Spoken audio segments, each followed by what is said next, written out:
জর্জিয়ার সংসদে বিরোধী দল এবং সরকারি দলের সংসদ সদস্যদের মধ্যে তুমুল মারামারির ঘটনা ঘটেছে।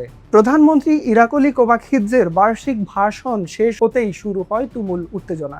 পরে মুহূর্তেই সেই উত্তেজনা গড়ায় হাতাহাতিতে।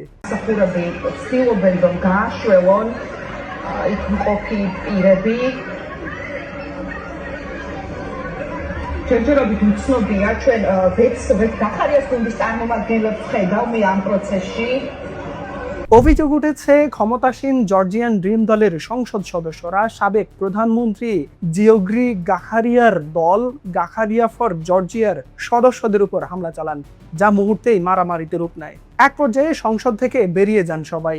জানা গেছে, প্রধানমন্ত্রী ইরাকলি কোবাখিৎজের বৈধতা নিয়ে প্রশ্ন তোলার পরই দুই পক্ষের মধ্যে উত্তপ্ত বাক্য বিনিময় শুরু হয়। পরিস্থিতি দ্রুত নিয়ন্ত্রণের বাইরে চলে গেলে সংসদ কক্ষেই মারামারির ঘটনা ঘটে। পরে ঘটনার ভিডিও মুহূর্তেই সামাজিক যোগাযোগ মাধ্যমে ছড়িয়ে পড়েছে।